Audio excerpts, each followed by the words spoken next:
Mesdames, Messieurs, vous faites bien de renouveler votre confiance sur la télévision à Grande Vision pour vous informer. Cette édition du journal s'ouvre par cette actualité. Les jeunes de l'espace katangais viennent de lancer un message de soutien au président de la République, Joseph Kabila. Le président de cette structure, José Kabulo, appelle notamment la communauté internationale à respecter la souveraineté de la République démocratique du Congo.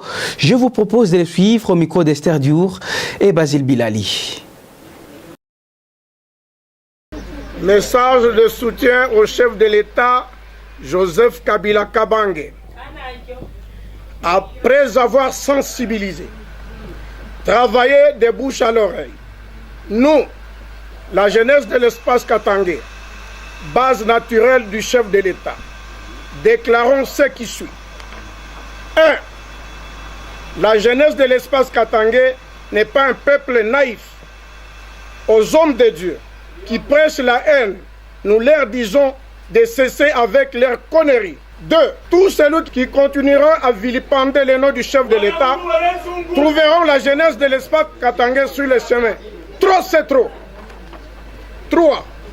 Celui qui touche Joseph Kabila Kabange touche la jeunesse de l'espace katangais. À la communauté internationale, nous tenons à vous rappeler que la République démocratique du Congo est un pays souverain et indépendant. Évitez de s'ingérer aux problèmes des Congolais. 5. L'espace katangais est un endroit hospitalier où la paix règne chaque moment. 6. L'espace katangais est les chambres à coucher et la cuisine du chef de l'État, Joseph Kabila Kabange. 7. À la jeunesse de l'espace katangais, nous vous demandons de ne pas avoir peur et d'être déterminés dans nos objectifs, qui est de soutenir le chef de l'État, Joseph Kabila Kabange, membre des droits de la jeunesse de l'espace katangais. 8. La jeunesse de l'espace katangais, c'est Joseph Kabila ou rien. Oui. Je vous remercie.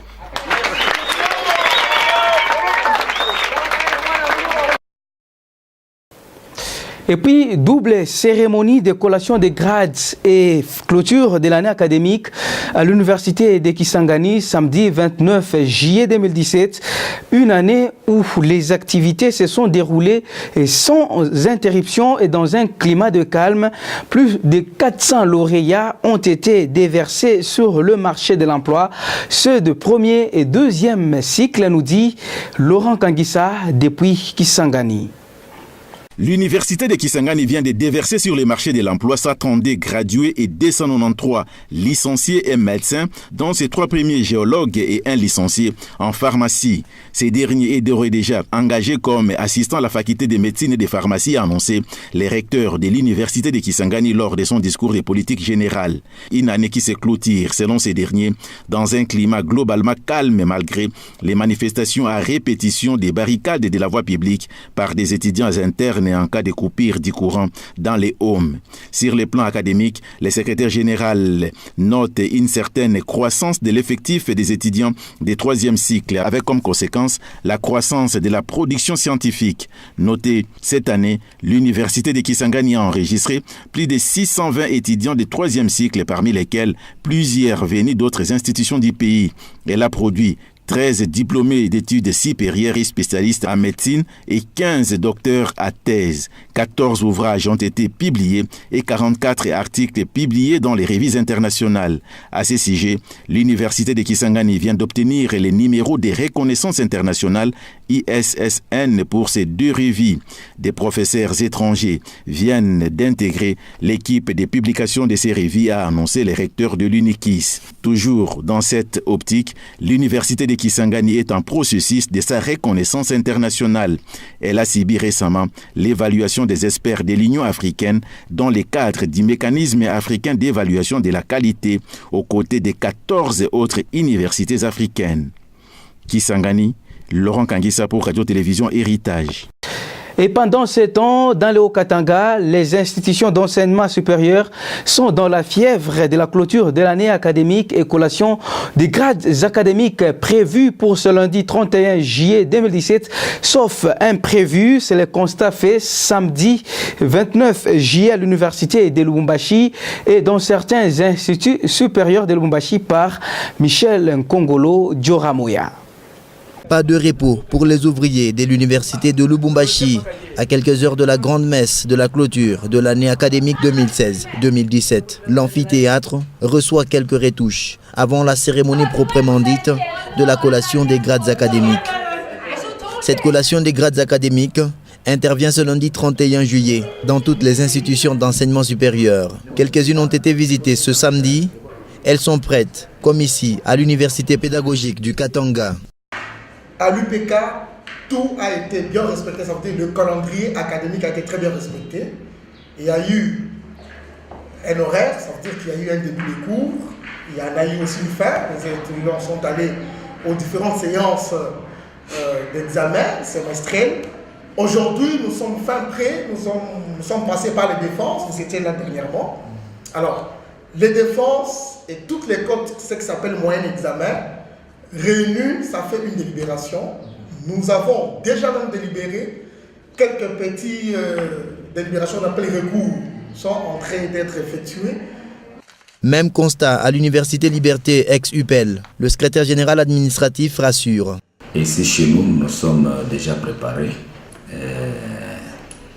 Toutes les listes sont déjà fin prêtes pour les finalistes. Donc nous n'attendons que le jour J qui est prévu pour ce lundi. Il y a plusieurs paramètres qui permettent à ce que les candidats puissent se présenter à la collation. Mais cette année, il y a une petite amélioration. Et ce qu'il faut savoir est qu'en première session, il n'y a jamais eu beaucoup de candidats. C'est en deuxième session où les étudiants ont beaucoup plus de temps de travailler, de terminer leurs travaux et de les présenter. Ainsi donc, s'est présentée l'ambiance avant la cérémonie, proprement dite, de la collation des grades académiques. Et tout à fait autre chose à présent, mesdames, messieurs, à 25 km de la ville de Lubumbashi, sous la route Kazumba-Lessa, un hôpital moderne, centre de référence Shinga, suffisamment équipé, mais très moins fréquenté. C'est un constat signé Eugène Kibwekembe Cyprien et Modeste Barouani Bongele. L'hôpital a une capacité des 30 lits, équipé, fourni en médicaments, électrifié 24 heures sur 24. À notre arrivée, les directeurs gestionnaires nous conduisent visiter les salles. L'hôpital est presque vide, 3 malades seulement. Le nombre de médecins est plus élevé que celui des patients internés. Mais les soins offerts sont appréciés. Bon, mais non, quand même, mais au changement. Ah bah, tout ça, tout nous ouvre. Meilleurs soins, mais faible fréquentation. Est-ce un problème de facture? Les gestionnaires n'y croient pas, étant donné que les prix auraient été fixés en commun accord avec la communauté locale. Donc ce n'est pas l'hôpital qui a fixé, mais plutôt un comité entre l'hôpital et la population. Et les factures que nous émettons viendront d'eux-mêmes. Donc nous ne faisons qu'appliquer ce que nous sommes fixés parce que c'est une population qui n'a pas un niveau très élevé pour se prendre en charge financièrement. Parce que dans chaque entreprise, il y a toujours des insolvables. Mais ce n'est pas tout le monde. La plupart des malades payent. La pharmacie est pleine. D'ailleurs, par manque d'usage, un autre lot de médicaments a été retourné à l'inspection centrale pour éviter la péremption. Cet hôpital a été construit et équipé grâce au financement de la SNEL ainsi que de la Banque mondiale. Et dans le Kasaï central, situation confuse dans le dossier élection du nouveau gouverneur, le bourgmestre adjoint de Ndesha, suspendu par le maire de Kananga. Le détail avec Jean Mwanzabeya depuis la ville de Kananga. Il est reproché à Célestin Chibobois l'émission dans les affaires coutumières au Kasaï central. Pour rappel, c'est le bourgmestre adjoint de la commune de Ndesha, proche de la famille royale du grand chef Talamba, roi des Bachilangé, qui avait lu la déclaration d'un groupe de chefs traditionnels traditionnelle du Kasaï central, sollicitant l'implication du chef de l'État afin que l'élection du gouverneur et vice-gouverneur du Kasaï central soit annulée et que Kandemou Pompa, gouverneur du Kasaï central, regagne sa province. Le maire de Kananga, Mwamba Kantou Kanchila, estime dans sa décision que le bourgmestre adjoint d'Indécha doit choisir entre la territoriale et les coutumiers. Pendant ce temps, une autre frange des autorités traditionnelles conduite par Ilunga Mwambamboui, chef du groupement Bakwamboui dans l'interland de la ville de Kananga, a fait une déclaration ce vendredi à Kananga, soutenant la tenue de l'élection du gouverneur et vice-gouverneur du Kasaï central. Certaines informations qui circulent à Kananga font état de la réhabilitation du gouverneur Alex Kandemou Pompa dans ses fonctions. D'autres parlent de sa démission. Contacté par Radio-Télé Héritage, le secrétaire exécutif provincial de la CNI Kasaï central dit se préparer à organiser les scrutins du gouverneur et vice-gouverneur le 26 août prochain avec les deux candidats ayant déposé les formulaires, à savoir Martin Kabouya et Crispin Kankonde, tous deux députés nationaux et ressortissants du territoire de Tribaya. De Kananga, Chamanza, Radio-Télé Héritage.